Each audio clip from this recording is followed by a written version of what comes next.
The sight of him was nothing like I had imagined. His once vibrant face, filled with humor and sharp wit, was pale, his features slack, and his eyes closed as if he were already a million miles away. Machines surrounded him, their relentless beeping marking the passage of time, as if life were being measured in increments of silence and sound. The machines kept him alive, but they also trapped him. I could see the helplessness in his still body, the way his chest rose and fell slowly, as though the air itself was a struggle. I approached him carefully, unsure of what to do, unsure of how to touch him, how to comfort him. What could I possibly say? For a long while I just stood there, staring at him.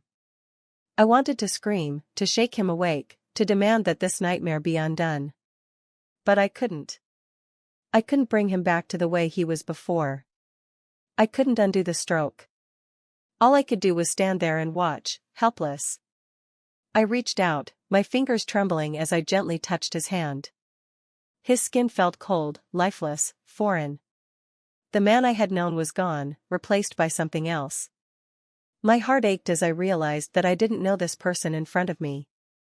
The feeling was suffocating. The nurse who had followed me into the room came to stand beside me. Her presence was a quiet comfort, though I could feel the weight of her unspoken knowledge. She didn't say anything at first, just watched me, her eyes full of understanding. Finally, she broke the silence. Sometimes, she said softly, people recover in unexpected ways. But it takes time. A lot of time. Her words were meant to reassure me, I think, but all I could hear was the finality in them. Recovery wasn't a guarantee. Time wasn't on our side. I squeezed my father's hand, but there was no response. I felt the tears start to well up in my eyes, but I held them back. I couldn't afford to cry. Not now. There was too much at stake. The nurse left quietly, leaving me alone with my father in the dim, artificial light of the room. The world outside continued on, oblivious to the battle unfolding in this small hospital room.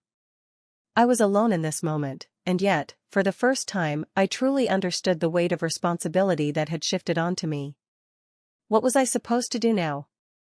How could I make the right choice when every option felt like it would break me, and break him, too? The truth had come crashing down on me, but with it came another truth, one that would shape the days and months to come. My father wasn't just a man lying in a bed. He was a question mark. And I had no answers. The days after the diagnosis blurred together, each one heavier than the last. I became a stranger in my own life, the world outside the hospital fading into the background as I moved through each moment on autopilot.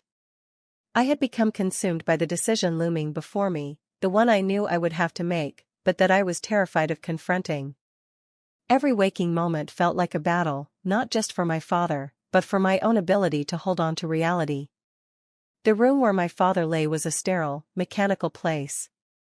The constant beeping of machines, the soft rustling of nurses coming in and out, it all began to feel like a cruel symphony, each note another reminder of how little control I had over anything anymore. The walls, painted in bland colors that were supposed to calm but only intensified the feeling of isolation, closed in on me with each passing day. The decision was clear to the doctors. There was no more hope of recovery. His brain function was deteriorating rapidly, and the chances of him ever regaining consciousness, much less being able to speak or walk again, were slim to none. The doctor's words from that first meeting still haunted me. There's a chance, but it's a small one. That small chance now seemed even smaller, like the last ember of a dying fire, slowly flickering out. But hope is a powerful thing, and it's hard to let go of it, even when you know it's all you have left. That's what made the decision so agonizing. Every fiber of my being screamed to fight, to keep going, to try anything that might bring my father back, even if only for a few more days, a few more moments of clarity. But I was also beginning to see the truth in the doctor's eyes, the way he never sugarcoated anything, the way he delivered the facts with the brutal honesty that only someone who had seen the worst of human suffering could manage. Still, I couldn't make up my mind. There was an unbearable tug-of-war between the person I had always been, the daughter who still needed her father, and the reality of the situation. Every time I looked at my father's lifeless body, it was like staring at a ghost. His features were still there, but everything that made him him, the sharp wit, the infectious laugh, the warmth that would fill a room with his presence, was gone. It was the afternoon of the third day when the nurse brought in a form for me to sign. The paperwork was straightforward, clinical, impersonal. It was a request for approval to switch my father's care to comfort care, to ease his suffering in his final moments. The nurse explained the details with the same calm, detached professionalism I had grown accustomed to. If you sign, we will begin making him as comfortable as possible, we will reduce the medications keeping him alive, and he may pass in the next few hours or days. The words were so simple, but they carried the weight of a lifetime. This was the end. This was the moment I would say goodbye. I sat there, the form in front of me, and I felt like I was drowning. The pen in my hand felt heavy, like it had become a weapon I didn't know how to wield. I could feel my hands shaking, my mind spinning as if I were trapped in a nightmare, unable to wake up. My father, the man who had raised me, who had been my rock, was slipping away, and here I was, being asked to choose how it would happen. A nurse who had been working closely with my father came into the room while I sat there frozen. She looked at me for a long moment before speaking in a gentle voice, almost as if she understood the turmoil inside me without me needing to say a word. You don't have to decide now. Take your time. But time was a luxury I didn't have. My father was already fading, and every second I spent in this indecision was a second closer to losing him forever. I had spent the past few days avoiding the reality of what was happening. I couldn't look at my father for long without feeling my heart break all over again. The machines that kept him alive were no longer doing anything more than delaying the inevitable. I knew that, but acknowledging it, letting go, was another matter entirely. How could I accept that this was it? That the father I had known would never come back? Then, it happened.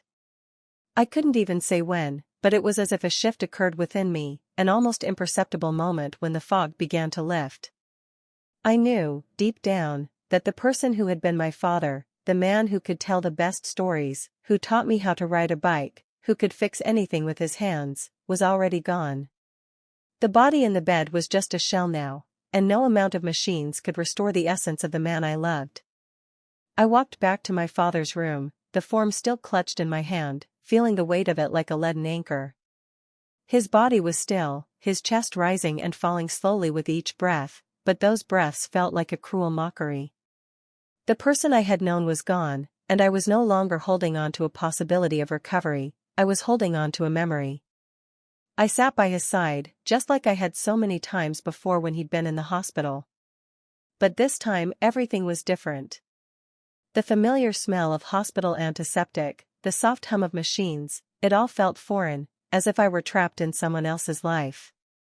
I placed my hand over his, needing to feel some connection to the father I had known, and yet, even as my fingers curled around his, I knew it wasn't enough.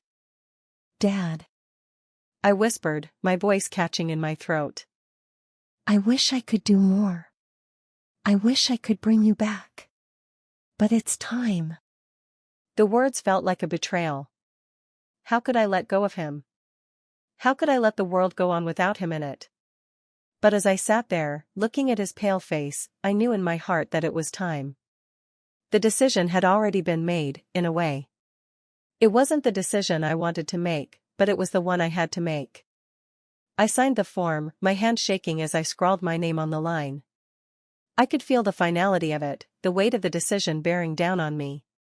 The nurse came in shortly after, and she gave me a nod of understanding. There were no words to say, nothing that could take away the crushing weight of what had just happened. The machines, the lights, the coldness of the room, it was all a blur now. I held my father's hand, the silence of the room swallowing the world around us, and I waited. I didn't know how long it would take. Hours, maybe days. But I knew that the man I had loved, the man who had been my everything, would be at peace soon. And for the first time in days, I could finally breathe. The moments after I signed the form were a blur. There was an eerie calm that settled over me, as though the act of making the decision had lifted some of the weight off my shoulders. But as much as I tried to convince myself that I was ready, that this was the right choice, my heart knew better. Every beat, every breath, seemed to echo with the finality of what I had just done. The room seemed quieter now, as if it, too, was preparing for what was to come. I sat by my father's side, my hand still holding his, unwilling to let go. The machines that had been keeping him alive no longer felt like they were a lifeline, they felt like a prison. His chest rose and fell slowly, too slowly, like a fading memory. I was aware of the passing of each second, but it wasn't in any way peaceful. Time had stopped, but the weight of the decision pressed against me in every breath I took. Nurses came in and out, their movements swift, practiced. They were doing their work, adjusting medications, checking monitors, but none of them looked at me for too long. There was nothing more they could do now. The doctor had given me the same warning: once the comfort care began, there would be nothing left to fight for. The machines would be dialed down, the sedation increased, and my father would slip away from this world in his own time. And yet, in that moment, I could still feel him. The warmth of his hand, the gentle rise and fall of his chest, the subtle, almost imperceptible changes in his breathing. It was as if a part of him was still here, still holding on, and part of me wondered if I was holding on to him for longer than I should. Hours passed like this. The world outside continued as normal, cars honked, the sky brightened and darkened, people went about their lives, but in this room, in this space, everything was frozen in place. There was a stillness that bordered on suffocating, an awareness that we were entering the final phase of something irreversible. The hardest part wasn't the decision itself, it was the waiting. And as I sat there, waiting for something I couldn't control, I realized that I had no real idea what it would feel like when he was finally gone. Around midnight, a quiet knock at the door interrupted my thoughts. It was the head nurse, a woman who had been caring for my father since he'd been admitted. She entered with the same calm demeanor she always carried, but this time, there was something different in her eyes, something softer. She didn't speak right away, just watched me as I sat there, my gaze still fixed on my father's face. "You've made the right decision," she said quietly, her voice carrying the weight of experience, the kind of soft-spoken certainty that only comes from having walked through this door with countless other families. I didn't answer. There was nothing to say. Instead, I just squeezed my father's hand again, trying to commit every moment to memory, trying to remember the warmth of his fingers against mine, the shape of his hand, the texture of his skin. This was my father, the real him. Not the still body in the bed, not the figure who had been swallowed by machines. A long silence stretched between us before the nurse continued. "It's not easy to watch someone slip away, but you're giving him the dignity he deserves. You're giving him peace." Her words were meant to soothe, but they didn't. They didn't take away the ache in my chest, the fear that I was somehow failing him by letting go. How could it be dignified to let someone you love die? How could it ever be the right choice? The nurse left without another word, leaving me alone with my father again. The room felt colder now, the machines no longer offering the same false sense of security they had before. I noticed how the beeping had slowed, how the rhythm of his heart sounded fainter with each passing minute. It was a painful reminder that life was gradually slipping away. As I continued to sit there, a strange sense of calm washed over me. It wasn't peaceful, but it was steady, a quiet acceptance that this was happening, that it was beyond my control. My father had fought for so long, and I had fought with him, but now it was his time to rest. At some point, I must have drifted off into a light sleep because when I opened my eyes again, the room was darker. The sterile glow of the fluorescent lights had been replaced by the softer, warmer light from the hallway. My hand was still holding his, but his breathing was so shallow now, almost imperceptible. The steady rhythm of the machines had become erratic, like a pulse faltering, struggling against the inevitable. I didn't know how much time had passed, minutes, maybe hours, but I knew that the moment I had been dreading was coming. I sat up straighter, clutching my father's hand tightly, willing him to feel it. I whispered his name, but there was no response. His face, once full of life, was now slack, pale, and distant, and I realized that the man I had known, the man who had raised me, wasn't in this room anymore. Only his body remained. I could feel tears starting to prick at the corners of my eyes, but I didn't let them fall. Not yet. I wanted to be strong for him. I wanted him to know that I was here, that I was still with him. The finality of the situation hit me like a freight train, and suddenly, I was flooded with memories, flashes of everything we had shared together. I remembered him teaching me to ride a bike, the way he had laughed when I crashed for the third time. I remembered the holidays, the way he would always carve the turkey with such pride, the way his eyes lit up when he talked about his childhood. I remembered the late-night talks, when everything seemed so simple, and the world was just him and me, two people who understood each other in a way no one else ever could. And then, as if on cue, his breathing slowed one last time.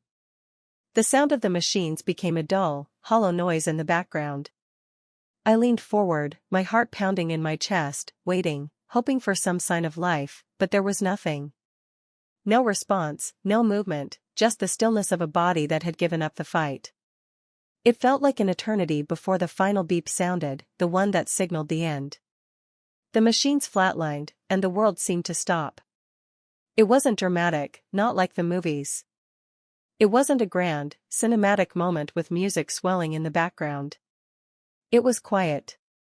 Just a single, final note of silence. I sat there for a long time, my hand still holding his, unable to move. There were no words left to say, no more moments to hold on to. The man who had shaped my life, the man who had been my protector, my guide, was gone. I didn't want to leave. I didn't want to say goodbye. But in that moment, I realized that saying goodbye wasn't the end. It was just the beginning of learning how to live without him. As I left the room, I didn't feel any sense of peace, but I did feel a sense of closure. My father had fought until the end. Now, it was my turn to keep fighting, for my own life, for the life he would have wanted me to live. But for that one moment, as I stepped out of the hospital and into the cool night air, I was just a daughter, grieving the loss of her father. And nothing could ever change that.